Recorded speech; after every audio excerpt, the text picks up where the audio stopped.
Bom, vamos seguir com mais uma aula, né, que a gente tem. Hoje a gente vai ver sobre essa parte aqui de backup, né? Obviamente, cada tecnologia de base de dados tem o seu modo de se fazer backup, né? A gente vai ver aí, na verdade, como o SQL consegue se comportar nessa parte, né, do backup aí, né? Mais importante, além do backup, é você conseguir fazer restauração dos seus dados, coisa que geralmente a gente consegue ver só quando a gente realmente precisa de fazer a restauração. Ok?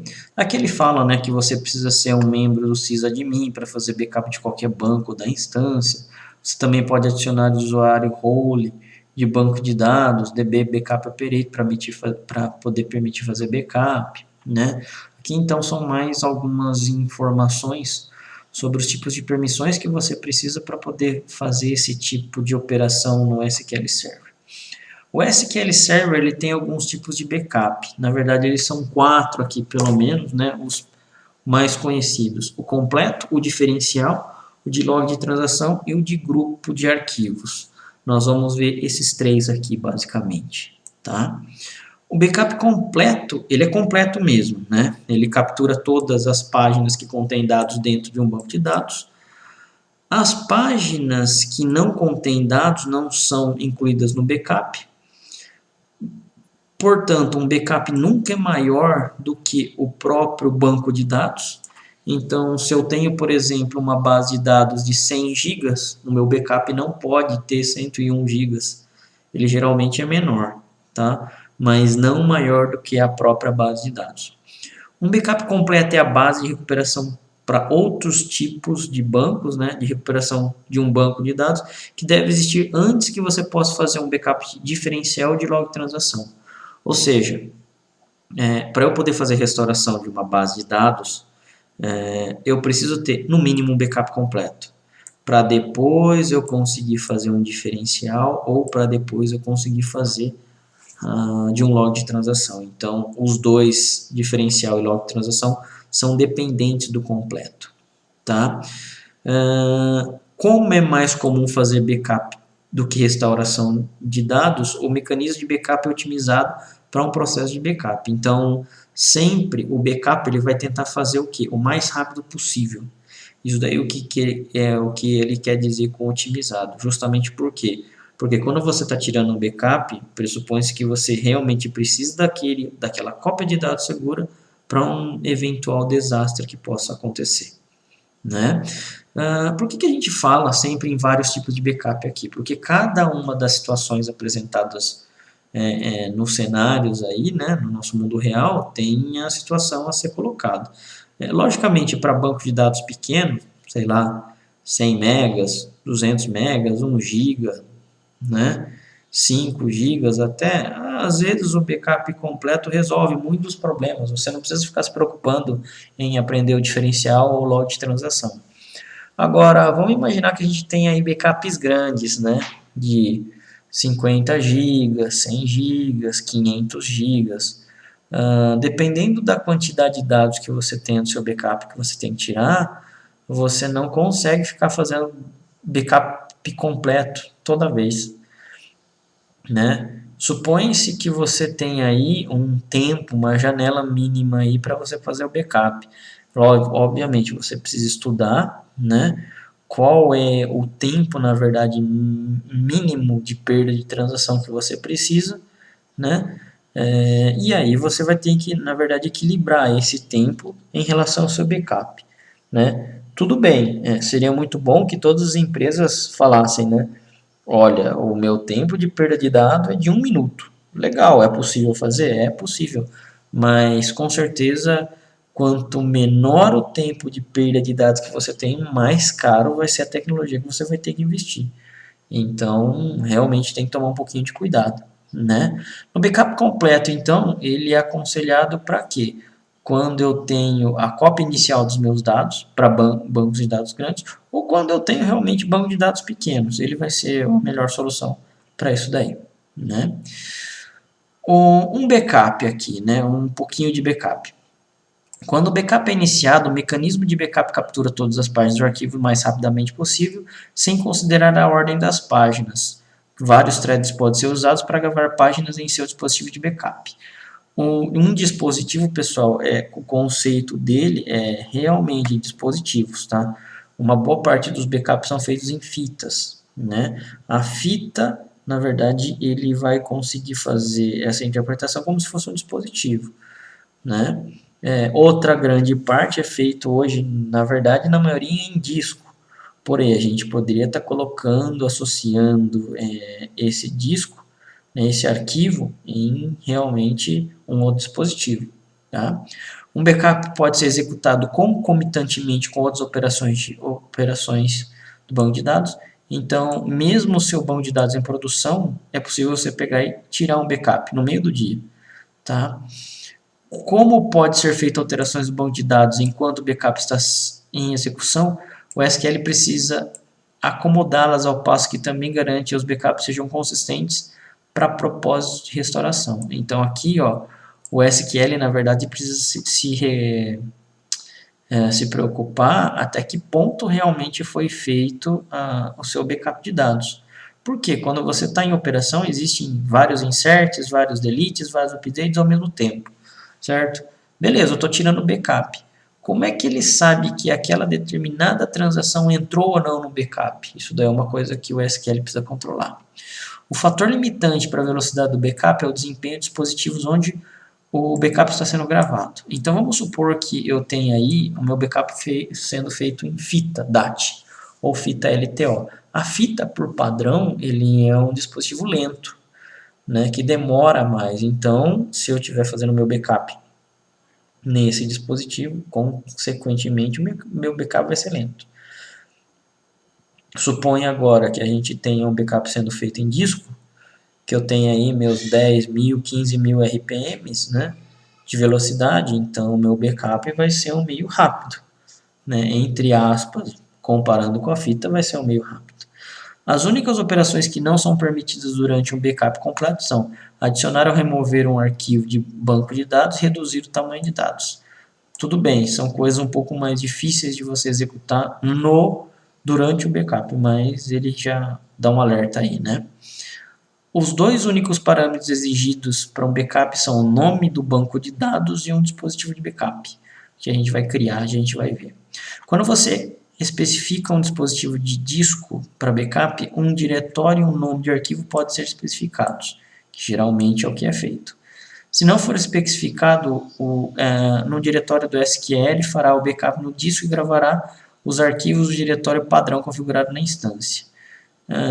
No caso do Windows, é um diretório bem grande. No caso do Linux, como está a nossa instalação aqui, eu vou ter que ver. Eu não sei qual que é o diretório padrão. Mas enfim, a gente pode colocar no /home do usuário do SQL, não tem muito problema. Embora a maioria dos backups seja gravada em um único arquivo ou disco de fita, você pode especificar até 64 dispositivos de backup. Ou seja, em vez de você utilizar um único disco, você pode utilizar 64 discos diferentes. Então, realmente pode te dar uma maior segurança.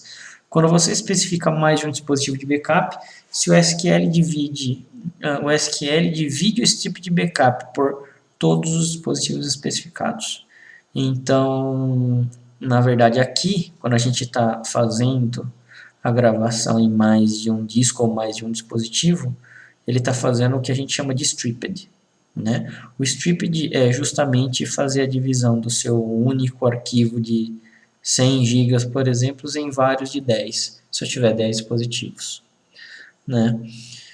Então, isso daí acaba deixando com um pouco mais de performance. E, em vez de fazer num único, ele está fazendo simultaneamente, entre aspas, em 10 dispositivos aí, diferentes do mesmo tipo. Quando o SQL coloca um strip de backup em vários dispositivos, é obrigatório que todos os dispositivos restaurem com sucesso. Então, mais uma vez, eu tenho o meu strip de backup com 10 dispositivos. Né? Se um deles falhar, balbar o meu backup. Mas, né, eu ganho velocidade. Correto? Se eu tenho todos eles sãos, né, meus arquivos sadios, Legal, eu tenho um backup sendo feito em, entre aspas, 10 vezes menos tempo do que em um único dispositivo. O SQL não fornece failover ou tolerância à falha dentro do conjunto de faixas. O conjunto de faixas é utilizado estritamente para propósito de desempenho. Ou seja, o SQL Server não vai oferecer nada de tolerância à falha quando a gente está fazendo stripper de backup. Então é um meio arriscado se realmente você tem que priorizar muito velocidade para você querer um negócio desse daí. Bom, dá para se fazer aqui um stripper de backup nesse tipo aqui, ó. Exemplo, né? Use master, backup database, aí é o nome do seu banco de dados. To disk, c:/temp/aworks, aqui é o nome do seu backup. Depois aqui, ó, mais uma vez, disk, c:/temp/aworks 2012 back, tá? Então aqui eu estou dividindo em duas partes o meu backup, correto? Lembrando, é um único arquivo em duas partes. Vamos tentar fazer esse exemplo, né, ó, aqui, ó, no SSMS. Como o nosso database ele está em Linux, eu vou ter que mudar os diretórios e tal, né? Porque não tem muito jeito. Não, vamos usar o master aqui mais uma vez, né? Use master. Sempre um backup, é feito nesse cara aqui, ó.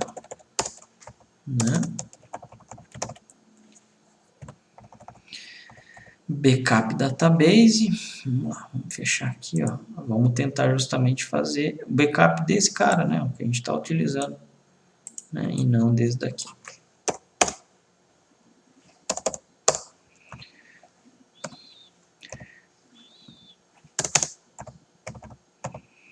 Ó, to disks, aí aqui tem que ser em aspas retas, né?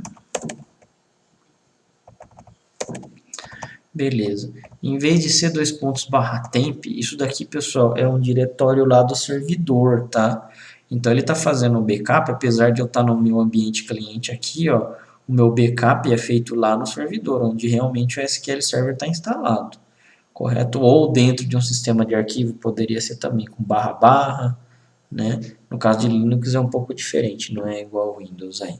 Mas tudo bem, vamos lá. Eu não sei, na verdade, de cabeça os diretórios aqui, ó. Então eu vou dar uma olhada no terminal, tá? pwd /home/SQL Server parece um bom lugar. E acredito eu que ele tem acesso. Então, ó, eu vou mudar aqui para /home /SQL Server, tá?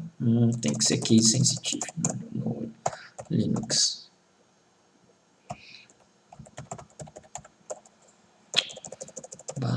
/home /SQL Server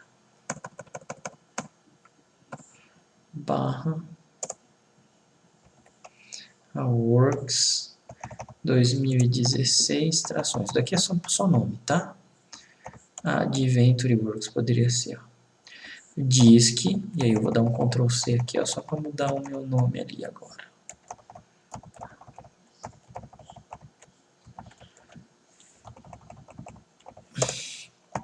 /home /SQL Server Adventure Works 2016 _2. Ó, correto? Então vamos ver se isso daqui vai dar certo.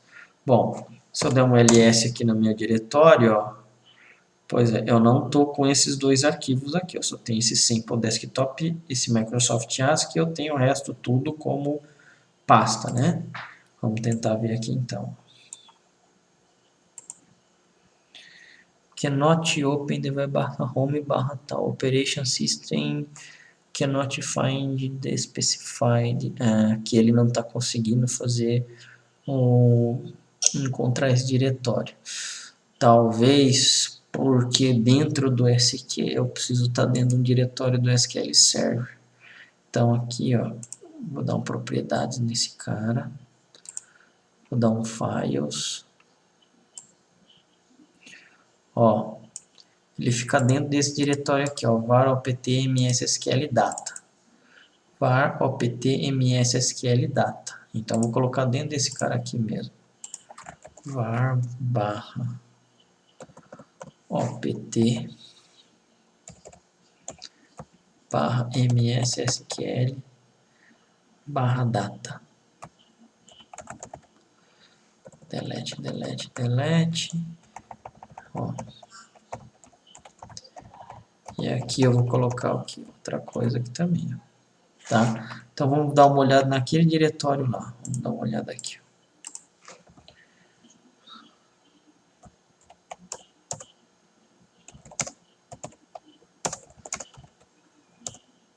cd var opt mssql data.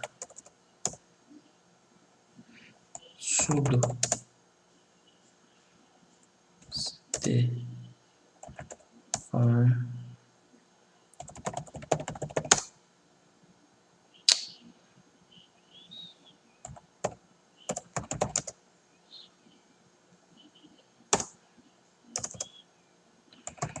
sudo cd var opt cd var barra opt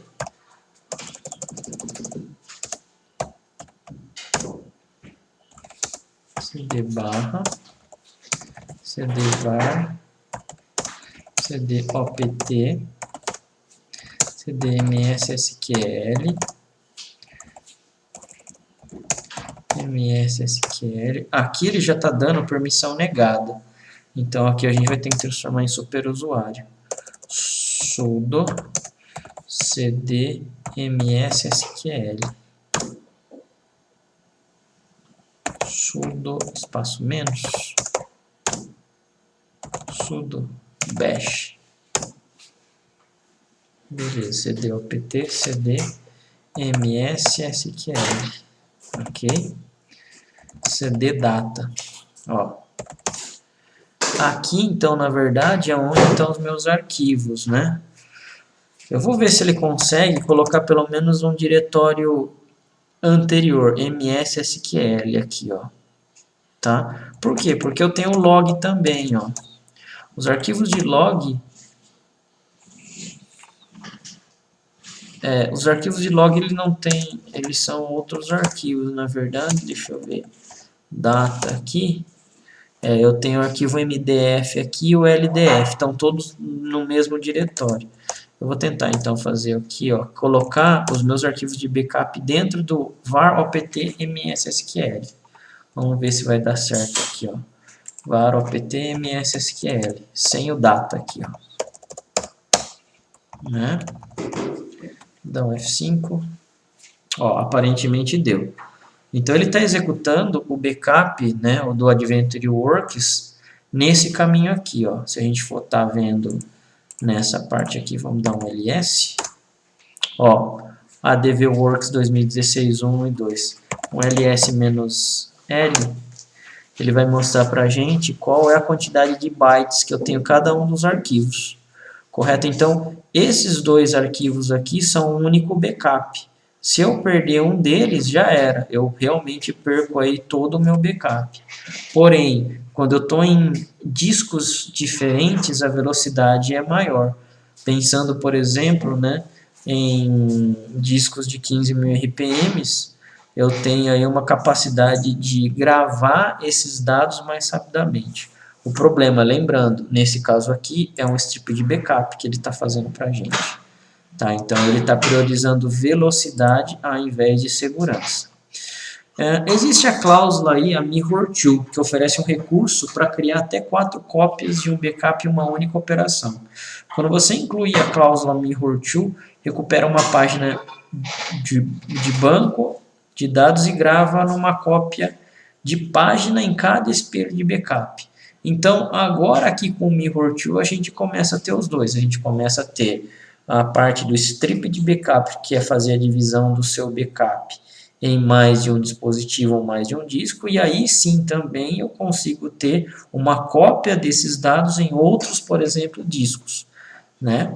Durante a restauração, todos os espelhos têm um pequeno número de requisitos, todos os dispositivos de backup devem ser do mesmo tipo de mídia, cada espelho deve ter o mesmo número de dispositivo, existe a opção If Format que deve ser especificado no comando de backup. Então o MirrorTwo ele começa a fazer justamente essa parte de segurança para a gente, né? Para a gente diminuir o tempo de backup, a sobrecarga de compactação sempre vale a pena.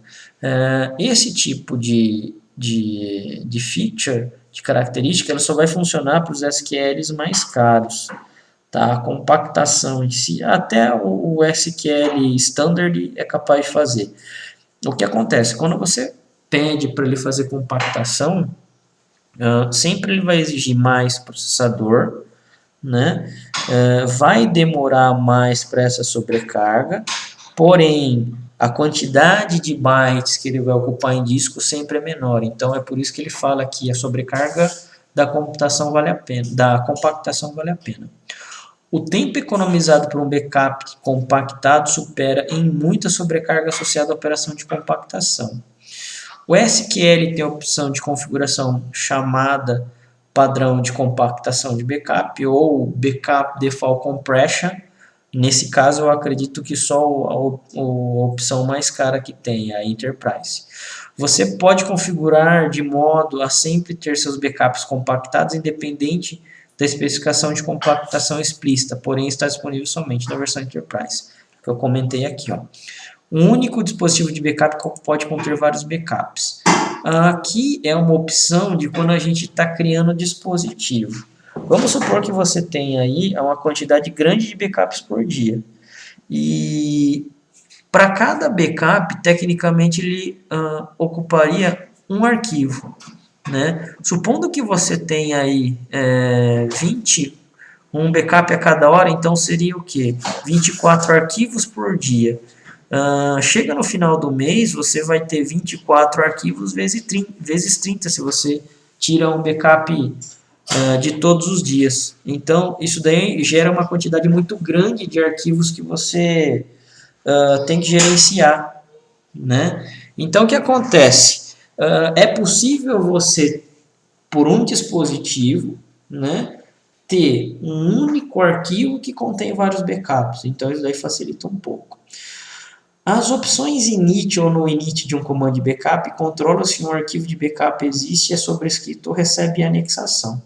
Então, o init é de initialize, tá? Se já existe um arquivo, ele vai inicializar e já era. Se já existe um arquivo e está com a opção no init no comando, ele vai appendar esse arquivo. Então, dentro de um único arquivo, eu posso ter vários backups. Tá? Quando você especifica no init, está fazendo um backup em um arquivo já existente. Então, o SQL anexa no final do arquivo. Se você especificar em init, já existe, ele vai sobrescrever. Quando o checksum é especificado no SQL Server, confere a soma da verificação de páginas. Se ela existir antes, grava a própria página do backup. Além disso, é calculada a soma de verificação do backup inteiro, a qual pode ser utilizada para determinar se o backup foi corrompido ou não. Então, é possível verificar no backup já o checksum para poder ser gravado para justamente fazer toda essa parte de verificação se o seu backup está íntegro. Né? Backup de log de transação. Bom, cada alteração física feita em um banco de dados tem uma entrada inserida no log de transação. Então, dentro do SQL, quando você faz a criação de um banco, né, sempre existe o arquivo de transação e o arquivo de log de transação. O arquivo de log de transação é sempre o quê? Uma marcação do que está acontecendo com os seus dados com o seu banco. Tá? Então, o log de transação é um arquivo à parte dentro do SQL, tá? Que geralmente é aquele cara chamado LDF. Tá? Então, aqui, ó, quando a gente abre aqui no Linux, SQL Server, né, ó. Então, dentro do meu data aqui, CD data. Ó, eu tenho o MDF e eu tenho o LDF. O LDF é o arquivo de log. Tá? Sem o arquivo de log, o SQL Server não é nada. Você não consegue fazer nenhum tipo de operação de escrita nele. Correto? Então, o SQL é totalmente dependente do arquivo de log. Tá? Então, não adianta eu ter arquivos MDF se eu não tiver os LDFs também protegidos. E é nesses LDFs que é o que a gente tem o quê? Todas as entradas inseridas. Então, mesmo que eu tenha um comando delete, né? Delete from tabela, no meu log vai ser um insert. Mesmo que eu tenha o comando insert into, no meu log vai ser um insert. Mesmo que eu tenha o comando update set, no meu log vai ser um insert. Então, sempre o meu log é crescente, tá? Justamente para ele poder saber o que está sendo feito ou o que foi feito na sua base de dados. Cada linha recebe um número exclusivo internamente chamado LSN. Então, o log ele tem um número também, correto? Tecnicamente, esse número é infinito, porém, ele vai até o número do big int. Tá? Um LSN nunca é reutilizado num banco de dados, é sempre incrementado. Basicamente, fornece o número de sequência de cada alteração feita no banco. Conteúdo do log de transação é dividido em duas partes, ativa e não ativa, ou inativa no caso. Na parte inativa contém todas as alterações efetivadas no banco, na parte ativa contém todas as transações ainda não efetivadas. Então aqui o conceito é um pouquinho ao contrário, né? No caso, na parte inativa contém todas as alterações efetivadas no banco, ou seja, o que eu realmente gravei já está concluído realmente lá de dados, quando eu dei o commit, para o log de transação já vai ser inativo. A parte ativa contém todas as transações não efetivadas. Então, vamos supor lá que eu tenho o meu big entrando, uma transação, eu tenho 10 mil linhas serem alteradas. Enquanto eu não dei o commit, para ele é uma parte ativa. Tá? Para o log é uma parte ativa. Quando um backup de log de transação é executado, o SQL inicia no menor LSN do log de transação e começa a gravar cada registro do log de transação sucessivo no backup. Assim que o SQL atinge o primeiro LSN que ainda não foi efetivado, isso é, na parte mais antiga, o backup de log de transação termina. Então, a parte do log de transação deve ter o backup feito é removida, permitindo o espaço seja utilizado. Com base no número de sequência, é possível restaurar o backup de log de transação um após o outro, para recuperar o banco de dados de qualquer ponto, assim simplesmente seguindo o encadeamento de transações conforme identificado pelo LSN. Então é desse modo que o SQL consegue verificar aonde ele parou e da onde ele tem que continuar, justamente por essa sequência do LSN. Tá? Obviamente, ele tem que ser um controle bem rígido, justamente para o SQL saber até que parte da sua base de dados eu tenho backup e até que ponto eu posso fazer restauração. Tá? Um backup de log de transação reúne todas essas transações efetivadas no log, desde o último backup de log de transação. Contudo, um backup de log de transação contém apenas log de transações que foram executados no banco. Você precisa de um ponto de partida para o encadeamento de log de transação, que geralmente é o backup completo. Tá?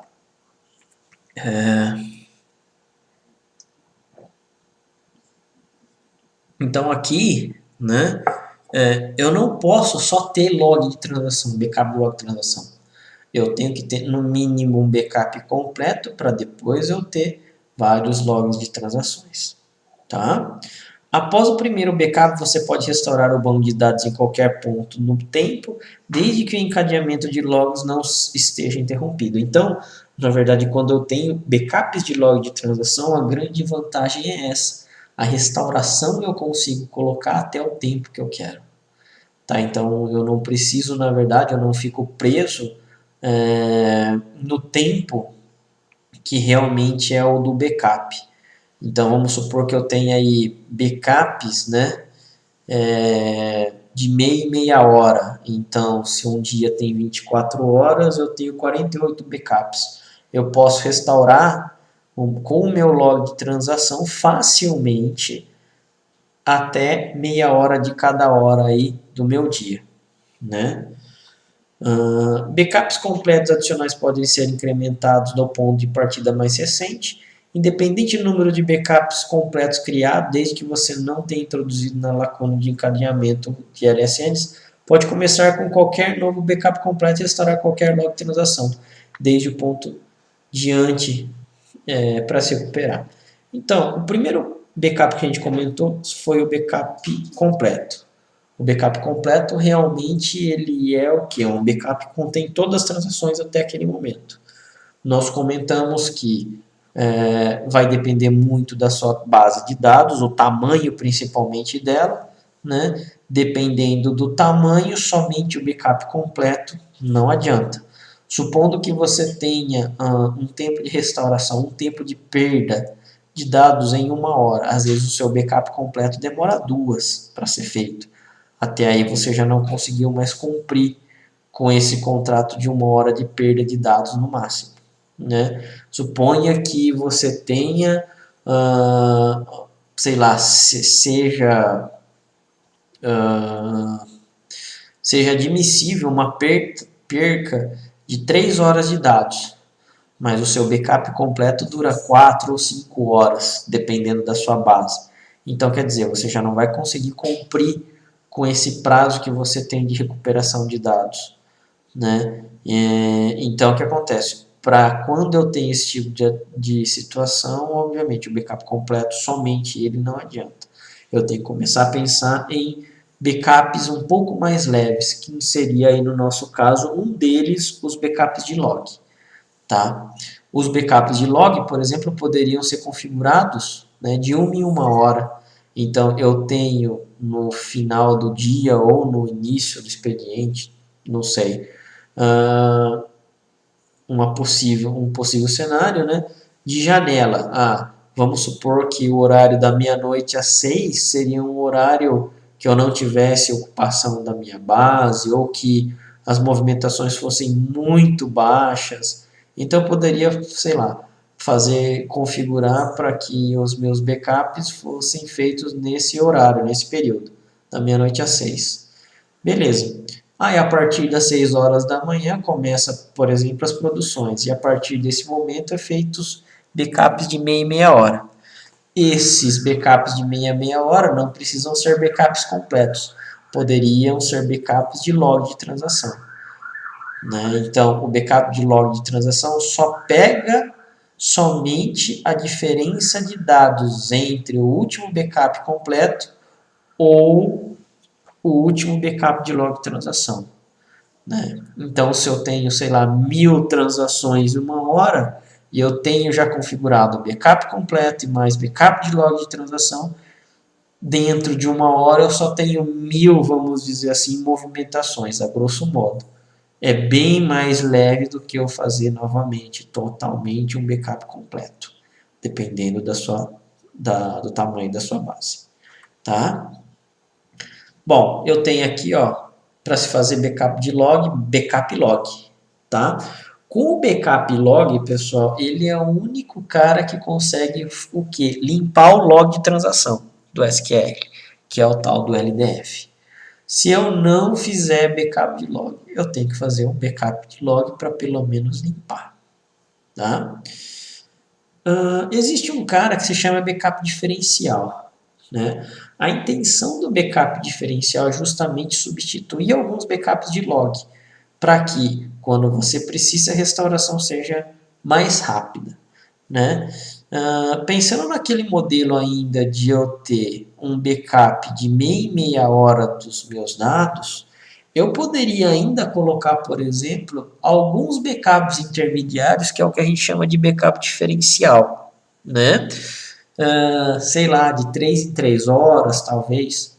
Né? Isso daí me reduziria o número de backups de log a serem restaurados. Por quê? Porque o backup diferencial, na verdade, ele é um backup que vai desde o último backup de log até o momento. Desde o último backup de log até o momento. Então, um backup diferencial, ele não depende do último backup diferencial feito. Ele depende do último backup completo feito. Então, desse modo, a gente, na verdade, consegue substituir sempre os arquivos mais recentes dos mais velhos. Então, eu posso descartar os arquivos mais velhos. Ao contrário do backup de log. O backup de log, eu preciso dos arquivos anteriores ainda. Por quê? Porque o meu backup de log é dependente dos backups de logs anteriores. Se eu perder um backup de log anterior, eu não consigo mais fazer restauração.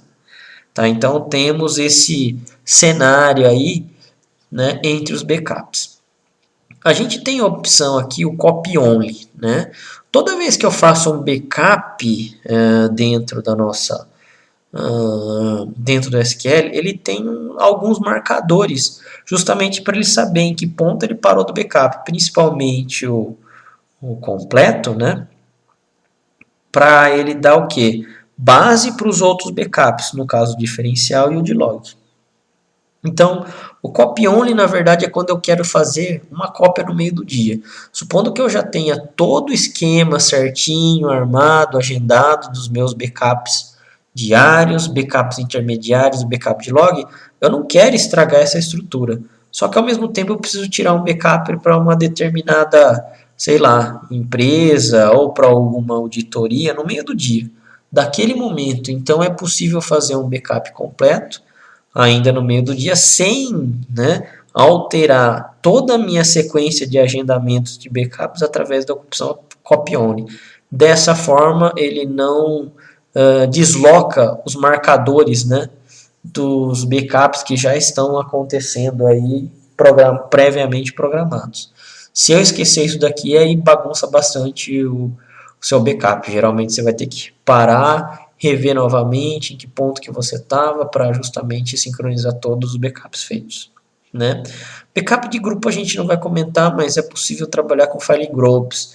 O SQL Server ele tem a sua opção, né? Apesar de não ser tão utilizada, né? Os file groups em si só são utilizados quando eu tenho, vamos dizer assim, quando eu tenho projeção de a minha base de dados eu ter mais crescimento dela constante. Né? Backups parciais, os grupos de arquivos podem ser marcados somente em leitura, um grupo de arquivos somente em leitura não pode oferecer alterações neles armazenados, e aí a gente tem aí algumas descrições dos backups parciais. Tá? Existe a possibilidade de a gente ter corrupção de página, né?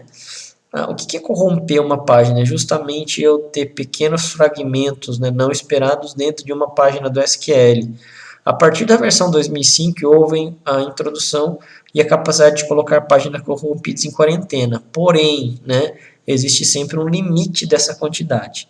Executando-se o comando abaixo, o SQL detecta páginas corrompidas e coloca-se em quarentena.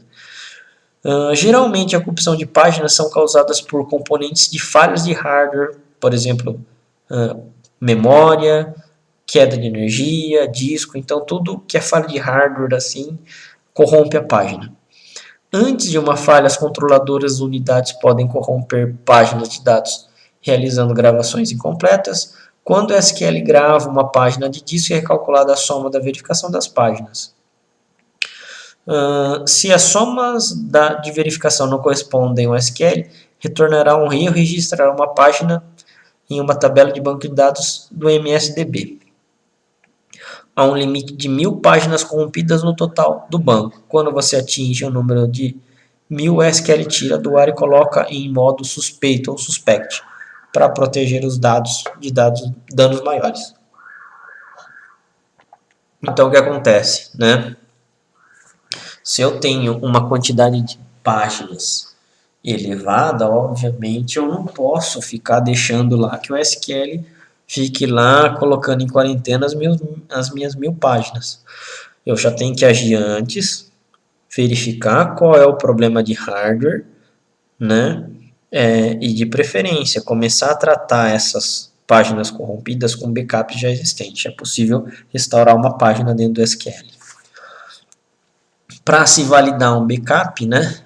É possível verificar com esse comando aqui, ó, Restore verify only backup from backup device.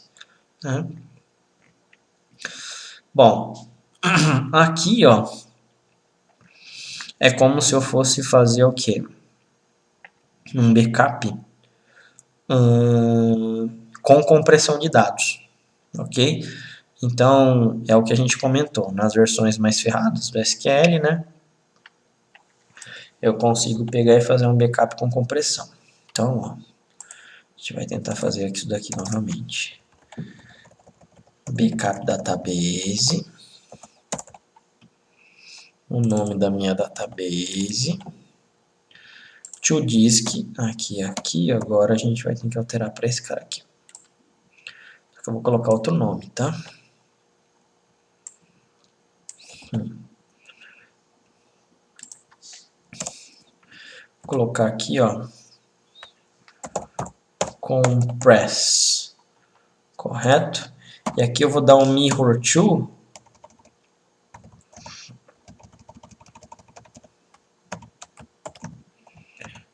vou dar um compress 2 ali, tá?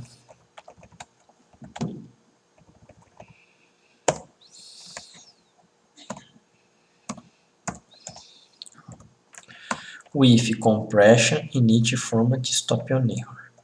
Então, o que a gente está fazendo aqui? Ó, a gente está fazendo um backup do Adventure Works, correto? Para esse diretório aqui, ó, chamando esse arquivo aqui como compress e fazendo um mirror, né, um espelho, para esse outro cara aqui. Obviamente, a gente está fazendo no mesmo diretório, mas é possível fazer em discos diferentes, em drives diferentes, a qual poderia ser já uma das cópias de segurança que você poderia estar fazendo. Então, ó, vamos tentar executar esse cara aqui. O que ele está falando? Que space string semicolon. Bom, deixa eu ver aqui como que tá. Acho que não tem esse cara aqui, ó. Vírgula.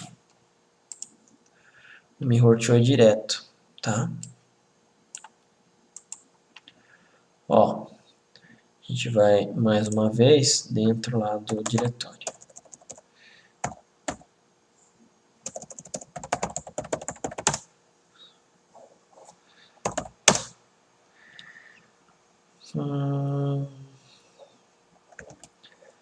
Dentro de data, vamos ver onde a gente colocou. Ó, pter var mssql, então está no diretório antes. Ó, vocês estão vendo o compress aqui, ó. O compress é exatamente a metade, ou um pouco menos que a metade desse cara aqui, né? Ó.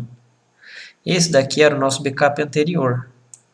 Esse daqui é o nosso backup comprimido, ó. Esse daqui é a opção mirror to, ó, que a gente está vendo. Poderia estar em um outro disco. Então, a gente está fazendo a compactação, né, ó, gravando um backup compactado e ao mesmo tempo já espelhando ele para um outro lugar com essa opção aqui. Legal, né? Bom, é possível fazer backup de log de transação através desse comando aqui, ó. Backup log, o nome do seu banco de dados, to disk, e aí o nome do disco aqui, .rn. Dá para fazer com compressão, init, checksum, stop on error. Beleza. Aqui a gente está fazendo o que? A simulação, ó, de mais de inserção de dados e depois fazendo mais backup de log de transação. Correto? Então é a mesma coisa, só que agora, em vez de ser backup database, é backup log. E seria possível também fazer o que? O mesmo tipo de backup, né? Só que com modo diferencial. Lembrando que o modo diferencial não depende mais de um backup diferencial. Ele depende do último backup full, completo. Tá? Então, mais uma vez aqui, ó, a gente poderia estar simulando inserção de dados, né? Ó, backup database, né? É o nome da sua base. To disk, aí é o caminho que você quer. Geralmente o arquivo é .diff mesmo, de diferencial. Mirror to, aqui, ó, se você quiser espelhamento, você poderia estar colocando aqui. With differential, aqui, ó. É nessa parte que você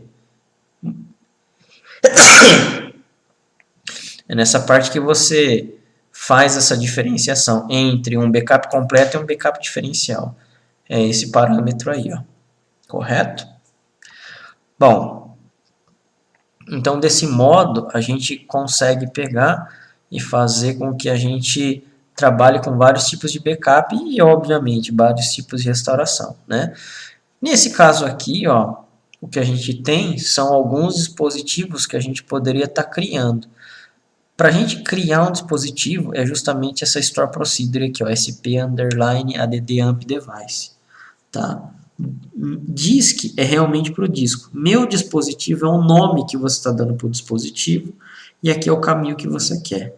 O meu dispositivo, por exemplo, eu poderia colocar meu full, meu diff, meu log, que seriam aí referente a dispositivos diferentes para cada um dos tipos de backup que você está efetuando. Correto? Na hora de se fazer um backup, por exemplo, ó, backup database, o nome da base de dados, to o meu dispositivo direto, em vez de colocar toda a parafernália de parâmetros que a gente já viu. Correto? Aqui a gente poderia estar dropando uma base, fazendo restore de uma base, né? Ó. Restore database, o nome da base, from o dispositivo que você colocou, with replace. With replace é justamente se a base já tiver restaurada, né? No caso, se ela já existir, ele repassa a base por cima, ele nem pergunta, não faz nada. Tá? Se ela, obviamente, não tiver com esse parâmetro do if place, ele vai pegar e vai travar e vai falar, ó, já existe. Tá? Bom, aqui segue mais alguns dos exemplos que a gente tem sobre a parte de backup de log, backups por dispositivos, tá? Mas o conceito principal seria justamente essa parte de que a gente tem diferentes cenários e nos diferentes cenários eu consigo aplicar diferentes tipos de backup para justamente a gente adaptar, correto? Somente o banco, o backup de log não é suficiente, o backup completo não é suficiente hoje. Talvez hoje a sua base é pequena, mas pode ser que amanhã já esteja maior, né? Então, conforme o tamanho que a sua base vai crescendo, vai acumulando de dados, né? Obviamente fica um pouco mais difícil de administrar. Quanto maior a sua base, mais difícil. E aí é o que a gente consegue pegar e manipular essa base, né, com tipos de backups diferentes. Ok? Então, por enquanto é só.